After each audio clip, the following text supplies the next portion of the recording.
Hey guys, in this video I'd like to discuss about antibiotics. So what are these antibiotics? Antibiotics are the substances which are produced from the microorganism to kill the other bacteria, right? So we know what are these antibiotics. We have various ways to classify the antibiotics. So in that, one way to classify the antibiotics is bacteriostatic,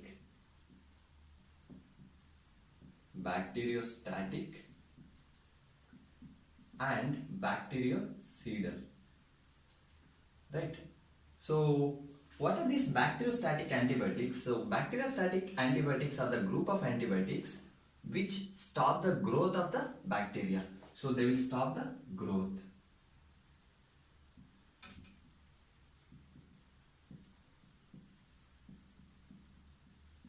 Right. So when I am talking about bactericidal antibiotics, so bactericidal antibiotics are the antibiotics which kill the bacteria, which means bacteria has a important constituent that is called as cell wall, right? So when cell wall is inhibited, what will happen? The bacteria won't be able to survive. So bactericidal are the group of antibiotics which kill the bacteria, right? So apart from this, there is another way to classify the antibiotics, that is called as spectrum, based on the spectrum of action. So what does it mean, spectrum of action? Spectrum of action is nothing but on the which group of bacteria the antibiotics will work. So for example, if I am telling narrow spectrum antibiotics, so they work only to a particular bacteria or only to particular groups of bacteria. When I am telling broad spectrum antibiotics, they have their action wide range, which means they can act on the multiple groups of the bacteria. So based on the spectrum, we can classify into narrow spectrum and broad spectrum, right? So these are the two classification of the antibiotics based on the spectrum. So apart from based on the spectrum, we can classify the antibiotics based on their action. So how exactly they work on the bacteria, right? So based on that, we can classify antibiotics. For example, the bacteria which inhibit the cell wall synthesis. So bacteria which inhibit the protein synthesis of the bacteria. So if there is no protein synthesis, bacteria cannot multiply. So if I am telling bacterial cell wall is inhibited, what does it mean? So there is no growth of the cell wall. If there is no growth of the cell wall, bacteria cannot survive, right? So they are the inhibitors of cell wall synthesis. So we'll discuss mainly in this video on the cell wall synthesis inhibitors. That is cell wall synthesis inhibitors. So these cell wall synthesis inhibitors has many groups of antibiotics listed in them. That includes penicillins,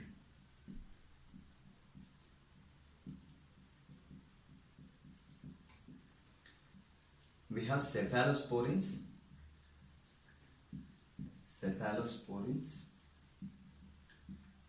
we have monobactams,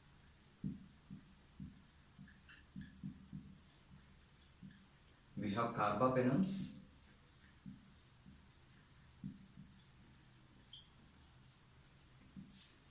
we have one more drug called as vancomycin. So vancomycin belongs further into a group of antibiotics. They are called as glycopeptides.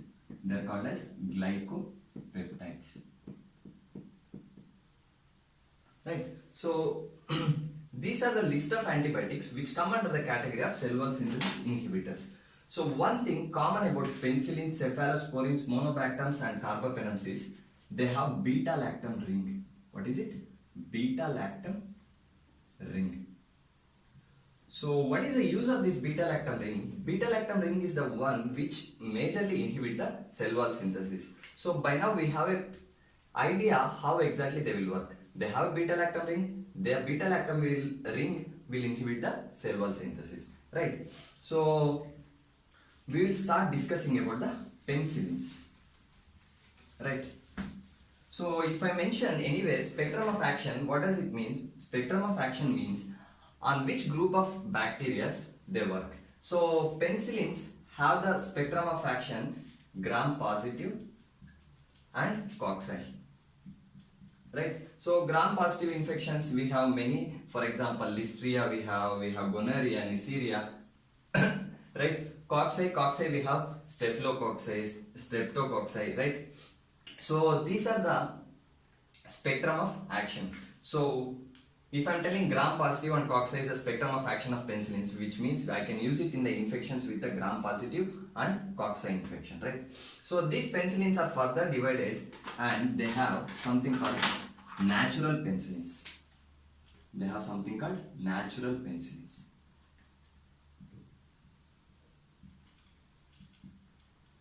Right. So from what natural penicillins are derived? So if it is natural penicillins, they are derived from something which is existing in the nature, right?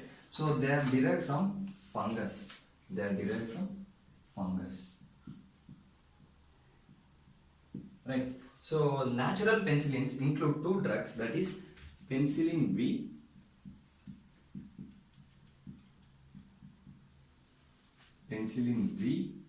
and penicillin G, right? So these are the two antibiotics which belong to natural penicillins. So obviously natural penicillins have the spectrum of action that is gram positive and cocci, right?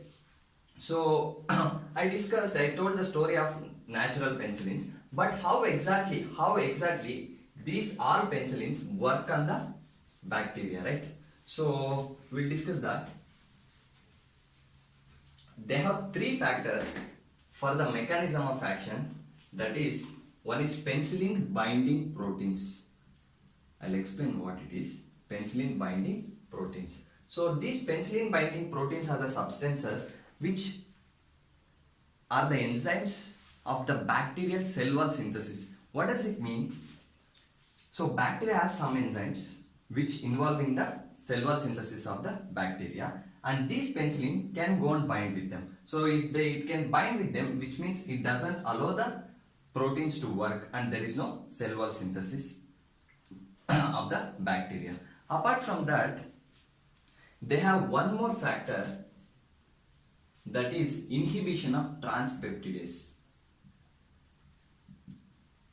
Inhibition of transpeptidase.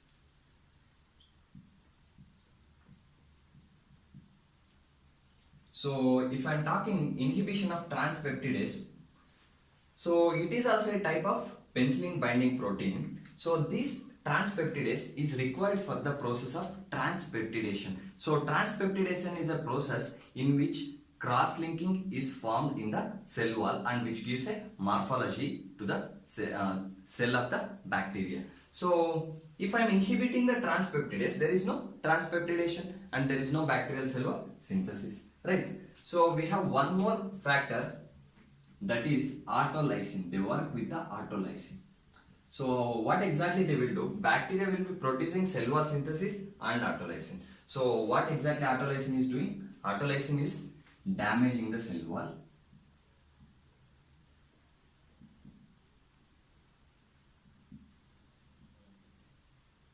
Right. And bacteria on the other direction, it will be producing the new cell wall. Synthesize cell wall. Right. So now autolysin is removing the cell wall and cell wall synthesis is happening. What we will do? We will just inhibit this cell wall synthesis. Right. So I already told you cell wall synthesis is inhibited by the penicillins. So if there is no cell wall synthesis and these autolysins keep damaging the cell wall and the bacteria will be killed. So if I am telling bacteria is being killed, what does it mean? They belong to a group of bactericidal antibiotics, right? So now we know the natural penicillins and generalized mechanism of action of the penicillins, right?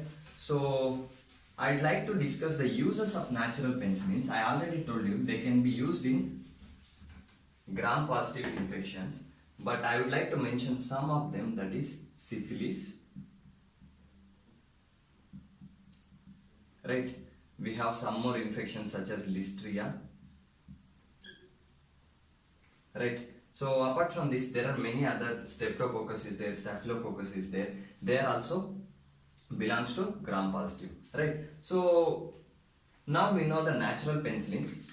Now we will discuss about another group of penicillins, that is anti-staphylococcal penicillins. What are they called? Anti-staphylococcal penicillins. So what does it mean? Anti-staphylococcal penicillins, the word itself clearly tells us that they work against the staphylococcus bacteria. So if they are working against the staphylococcus bacteria, Staphylococcus aureus causes some infections. So to prevent that or to treat that, we can use this anti-staphylococcal penicillins, right? So we have two drugs, that is methicillin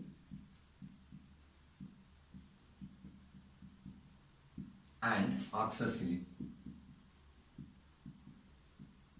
right? So these two drugs belong to anti-staphylococcal penicillins, right? So all of us heard about infection called MRSA, that is methicillin resistant staphylococcus aureus, right? So this MRSA, how exactly we find whether the bacteria is resistant to methicillin or not? We take the methicillin and we take the samples of the bacteria and we check the sensitivity of the bacteria to the methicillin.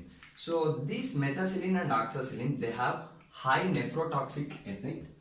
High nephrotoxic effect.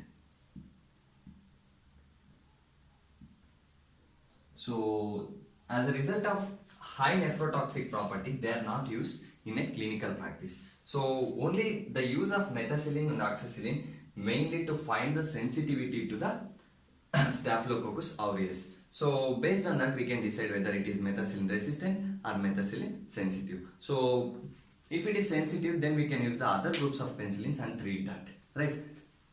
So this is the story of our anti-staphylococcal penicillins. So after anti-staphylococcal penicillins, we have one more group of penicillin, that is anti-staphylococcal penicillins. So we have one more group of penicillin, that is extended spectrum penicillins. Extended spectrum penicillins. So these extended spectrum penicillin, the sentence clearly says us that what exactly is happening, their spectrum is extended. Means earlier the penicillins were working against gram positive and cocci, right? Now these penicillins, extended spectrum penicillins, whatever belong to this group, they also have effect on the gram negative bacteria, right? So they also have the effect on the gram negative. So we have two drugs in that, amoxicillin and ampicillin. So now one advantage, we can use them in the gram positive, gram negative and cocci, but we cannot surely say that they work against all groups of gram negative, but they have a little action towards the gram negative bacteria. So here I wrote ampicillin. So this ampicillin is a drug of choice, for Listeria infection. This is a drug of choice for the Listeria infection, right? So one more advantage of these extended spectrum penicillins is that we can use them orally. What does it mean we can use them orally? So other penicillins, whenever I used to use them orally, what used to happen? They were destroyed by gastric acids present in the stomach. So, but these extended spectrum penicillins have that resistance and they can be used orally, right? So this is a story of our extended spectrum action penicillins. After this, we have one more group of penicillins, that is called as anti-pseudomonas penicillins. What are they called as? Anti-pseudomonas.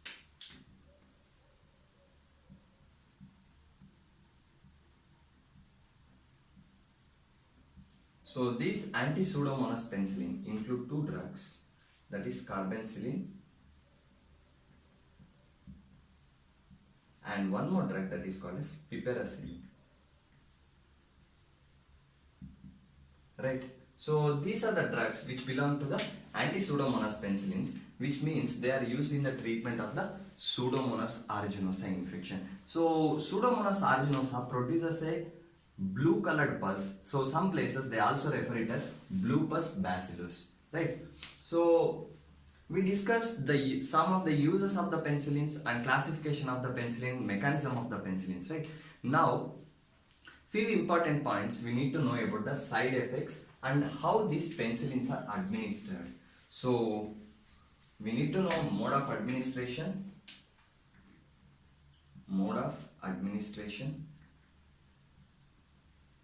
right? So mode of administration, I earlier told, if they were used orally, what was happening, they were destroyed by the gastric juices. So we can use them intravenously, right? We can use them intramuscular, and we can use them orally. Only few penicillins, that is the ones which had some effect, that is extended spectrum of action penicillin, they might be used orally, right? So I want to tell one peculiar property of the intramuscular, that is intramuscular penicillins are used in the form of depot. So what we will do, we will inject the penicillin intramuscularly, and these penicillins are absorbed very slowly and they have a long duration of the action, right? So in depot form we can use benzathine penicillin,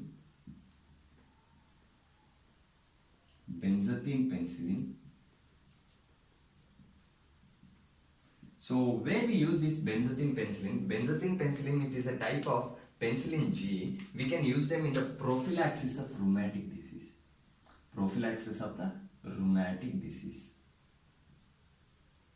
Right. So we have one more penicillin, that is called as benzyl penicillin.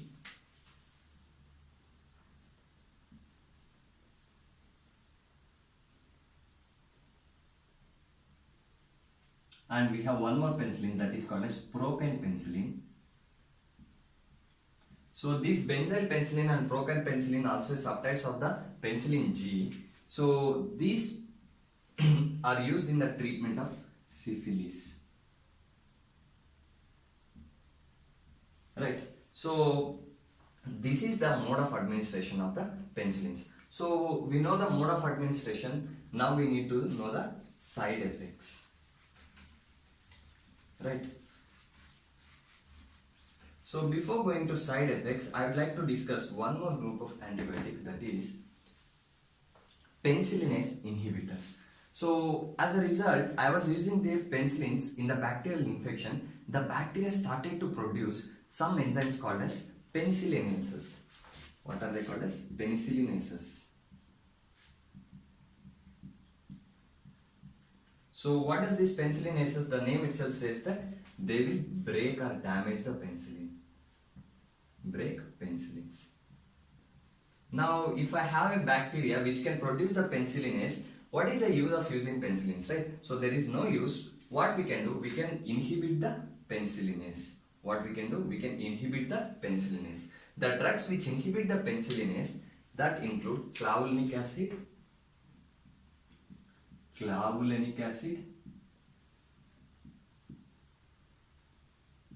and we have one more drug, that is sulbactam, right? So these two are the drugs which inhibit the penicillinase. So what can I do? I can combine the penicillin with the penicillinase inhibitor and I can give the drug. For example, we have one drug named as augmentin. Augmentin is a combination of amoxicillin and the clavulanic acid, right? So this is how we combine the various forms and we can get the best effects from these drugs, right? So now I'd like to discuss about the side effects. So side effects of penicillins. Side effects of penicillin include hypersensitive reaction,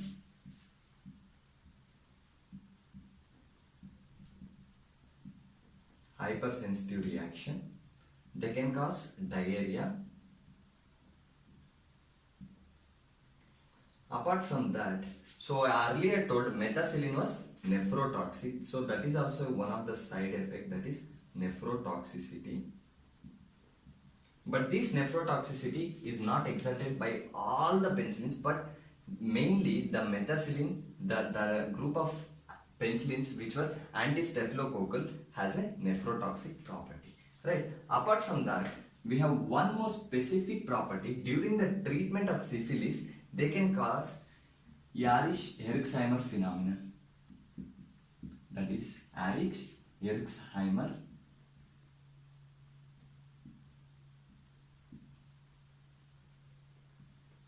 reaction. This Herxheimer reaction, it is a type of immune response which is produced in the treatment of syphilis, right? So these are the side effects of the penicillins, right? So we have discussed all types of penicillins, their mechanism of action, mode of administration, right, and side effects. So for the other groups of antibiotics, I'll make the further videos. Keep following us. Thank you.